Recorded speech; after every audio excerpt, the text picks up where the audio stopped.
Ensemble, montons vers dimanche, alors que nous nous préparons à la grande fête de la Pentecôte. Méditons plus particulièrement sur l'épître de saint Paul aux Galates. Écoutez-moi, marchez sous l'impulsion de l'esprit, et vous n'accomplirez plus ce que la chair désire. Car la chair en ses désirs s'oppose à l'esprit et l'esprit à la chair. Entre eux, c'est l'antagonisme. Aussi, ne faites-vous pas ce que vous voulez, mais si vous êtes conduits par l'esprit, vous n'êtes plus soumis à la loi.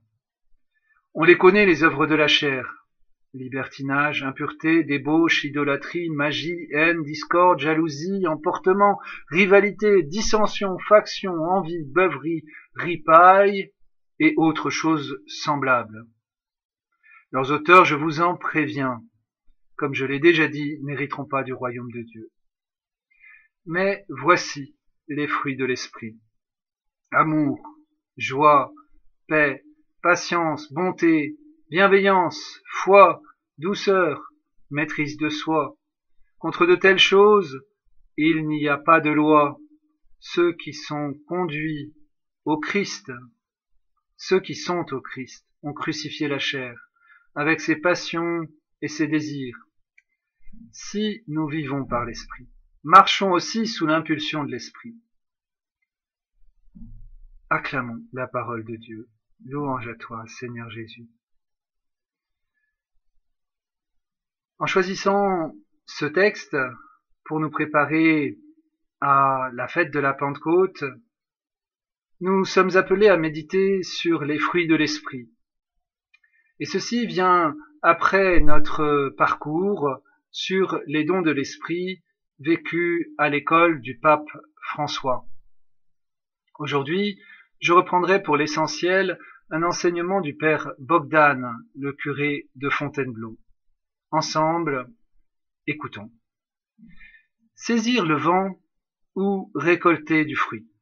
Ce beau texte de saint Paul aux Galates est une des sources de ce que la tradition chrétienne a identifié comme les fruits de l'esprit. Le catéchisme de l'Église catholique en parle ainsi. Les fruits de l'esprit sont des perfections que forme en nous le Saint-Esprit, comme des prémices de la gloire éternelle. La tradition de l'Église en énumère 12.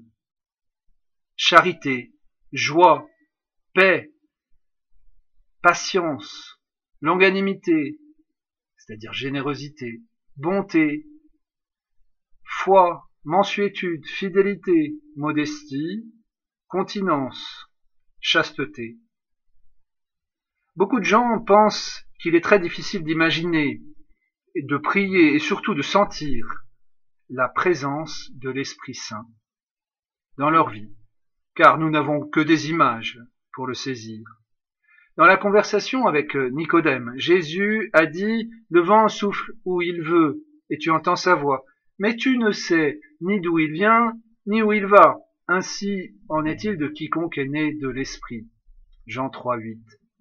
Comment saisir le vent? Des textes comme celui-ci semblent confirmer l'impression que l'Esprit Saint est insaisissable. Cependant, d'autres paroles de Jésus nous permettent de sortir de cette difficulté. Dans l'évangile de saint Luc, Jésus dit « Il n'y a pas de bon arbre qui produise un fruit malade, et pas davantage d'arbres malades qui produisent un bon fruit. Chaque arbre, en effet, se reconnaît au fruit qui lui est propre. » Luc 6, 43-44. La même référence au fruit qui devient un signe a été reprise par saint Paul dans sa lettre aux Galates au sujet de la manière dont l'Esprit Saint manifeste sa présence dans la vie des croyants. Il n'est peut-être pas si difficile, en fait, de savoir si l'Esprit Saint agit ou non dans ma propre vie. Il suffit seulement de vérifier si aujourd'hui j'ai appliqué dans ma vie, dans mes relations avec les personnes proches de mon oikos, les fruits de l'esprit dont saint Paul parle aux Galates. Mais s'agit-il des fruits ou le fruit? Remarquons ainsi que saint Paul ne dit pas « voici les fruits », mais « voici le fruit de l'esprit ». Ne passons pas trop vite. sur ce détail en apparence sans importance.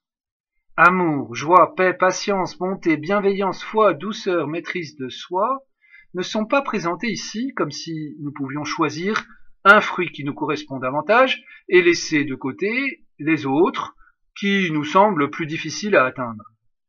En réalité, toutes ces attitudes constituent ensemble le fruit de l'esprit qui manifeste ainsi sa puissance dans la vie nouvelle de ceux qui, comme le dira saint Paul, se laissent conduire par l'esprit. Pourquoi cela est-il si important? Être disciple de Jésus est autre chose que de me balader dans un grand supermarché de la religion à la recherche d'un article qui me convient. Aucun disciple ne peut dire « Moi, je suis plutôt joie et un peu bonté, mais patience et maîtrise de soi, je les laisse aux autres. » Ces grâces ne sont pas à choisir, et aucune ne peut être donnée à quiconque séparément des autres. Elles sont comme les doigts de la main, qui ne grandissent pas chacun à leur vitesse, mais ensemble et de façon harmonieuse. La théologie appelle ce principe la connexion des vertus. Bien évidemment, cette règle ne signifie pas que tous les fruits doivent être présents dans notre vie au même niveau, car cela est impossible en raison de nos faiblesses et de notre péché. Elle signifie que nous sommes appelés à les considérer dans leur ensemble comme le modèle et le chemin sur lequel chacun avance progressivement et à son rythme. Saint Paul appelle cela la vie de l'homme nouveau. Le fruit que l'Esprit produit dans la vie des disciples de Jésus s'exprime à travers leur croissance vers la maturité spirituelle, de telle sorte que cette nouvelle identité d'homme nouveau se révèle harmonieusement dans toutes les dimensions de notre humanité.